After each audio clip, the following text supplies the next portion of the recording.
कामयार अस्पताल में सनियता के पास बैठा होता है।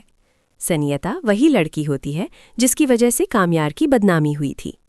कुछ देर बाद सनियता होश आ जाता है और वो रोते हुए कामयार को सच बताती है कि फरीहा ने उसे पैसे देकर कामयार के साथ एक गंदी वीडियो बनवाई और फिर उसे वायरल कर दिया। सनियता ये भी बताती है कि जब उसने मज़ीद पैसे मांगे तो फरीहा ने उसे जान से मारने की कोशिश की। ये सब सुनकर कामयार का गुस्सा काबू से बाहर हो जाता है। वो फौरन अस्पताल से निकलता है और सीधा फरीहा के घर पहुंच जाता है, जहां फरीहा सामने खड़ी होती है। कामयार गुस्से में आकर उसके मुंह पर जोरदार थप्पड़ मार देता है।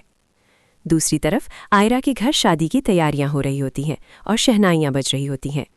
आयरा अपने अब्बू की मर्जी के लिए खावर से निकाह करने जा रही होती है, मगर उसका दिल मुतमईन नहीं होता और उसे बार बार एहसास होता है कि वो कोई गलत फैसला कर रही है। मौलवी साहब निकाह शुरू करने ही वाले होते हैं कि अचानक कामयार सनियता को लेकर वहां पहुंच जाता है और जोर से सबको रोक देता है। सब लोग हैरान रह जाते हैं। कामयार सनियता को सबके सामने ले आता है और सनियता रोते हुए फरीहा और खावर की सारी हकीकत बयान कर देती है कि किस तरह इन दोनों ने मिलकर जाली वीडियो बनवाई ताकि आयरा की शादी टूट जाए। सच सामने आते ही आयरा और इरफान साहब के पांव तले से ज़मीन निकल जाती है। गुस्से में कामयार खावर की तरफ बढ़ता है और उसे मारना शुरू कर देता है। खावर जब खुद को पिटता हुआ देखता है तो वो अपनी जेब से पिस्तौल निकालकर कामयार पर गोली चला देता है। गोली कामयार के कंधे पर लगती है और वो खून में लथपथ होकर गिर जाता है। इरफान साहब फौरन पुलिस को बुला लेते हैं। पुलिस मौके पर पहुंचकर खावर को गिरफ्तार करके ले जाती है। आयरा और इश्तियाक कामयार को फौरन अस्पताल ले जाते हैं, जहां आयरा रोते हुए उसकी जिंदगी के लिए दुआएं मांगती है। कुछ घंटों बाद कामयार को होश आ जाता है। आयरा दौड़कर उसके पास जाती है और उससे माफ़ी मांगती है। इरफान साहब भी शर्मिंदगी के साथ कामयार से माफ़ी मांगते हैं और कहते हैं कि उन्होंने एक झूठी वीडियो पर यकीन करके रिश्ते ख़त्म कर दिए। फिर वो सहेल साहब से कहते हैं कि वो दोबारा आयरा और कामयार की शादी करवाना चाहते हैं, क्योंकि आयरा आज भी कामयार से मोहब्बत करती है। सहेल साहब इस रिश्ते के लिए राज़ी हो जाते हैं।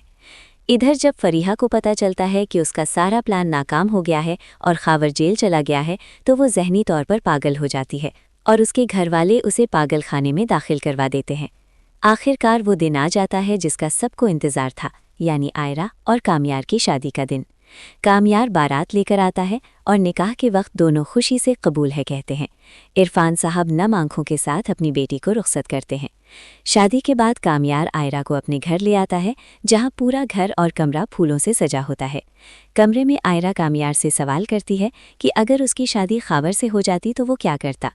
कामयार मुस्कुराते हुए कहता है कि वो ऐसा कभी होने ही ना देता, क्योंकि आयरा उसकी ज़िंदगी है।